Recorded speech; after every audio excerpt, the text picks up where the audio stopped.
whisper about its eerie history. People who answer the phone within the booth never return. Emma, a skeptical journalist, decides to investigate the legend for her blog. She soon discovers that the phone calls reveal dark secrets and force her to confront her past.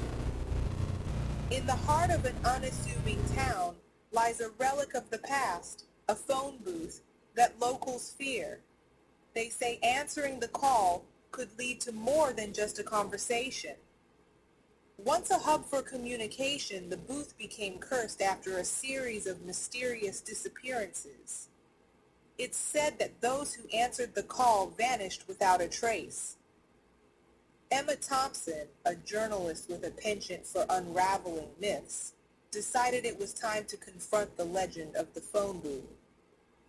Emma visits the booth during the day, feeling a mix of excitement and apprehension.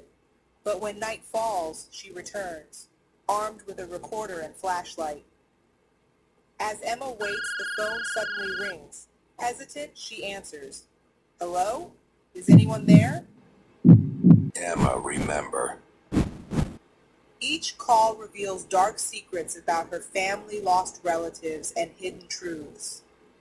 One night, the voice offers her a choice: save herself or save someone she loves.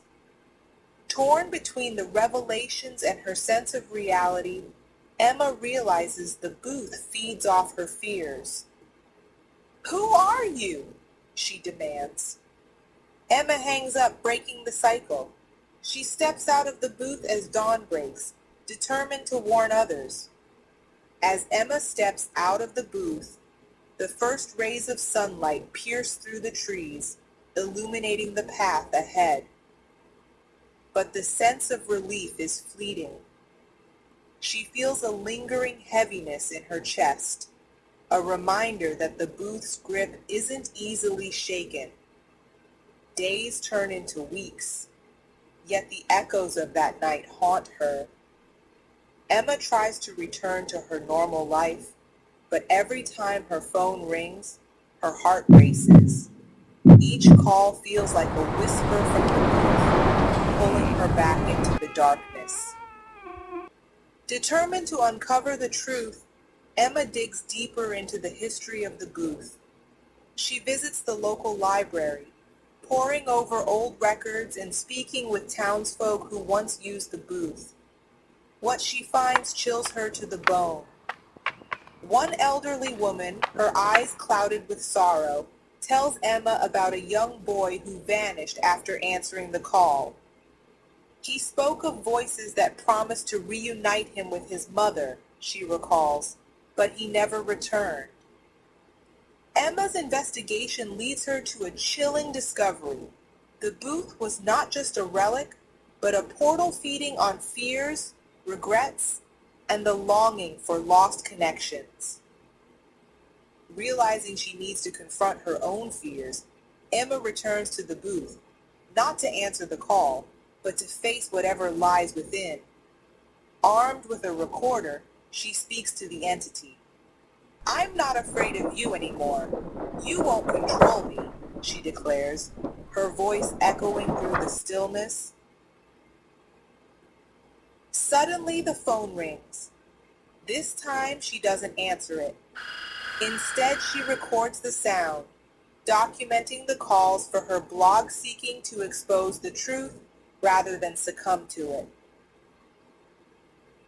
As the booth begins to shake, she feels the energy intensifying.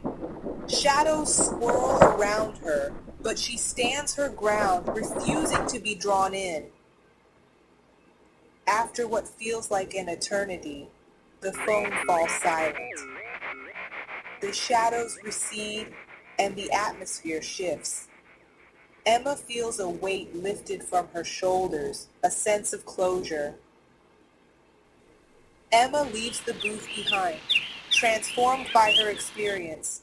She resolves to share her story, warning others about the dangers of the booth and the dark secrets it holds.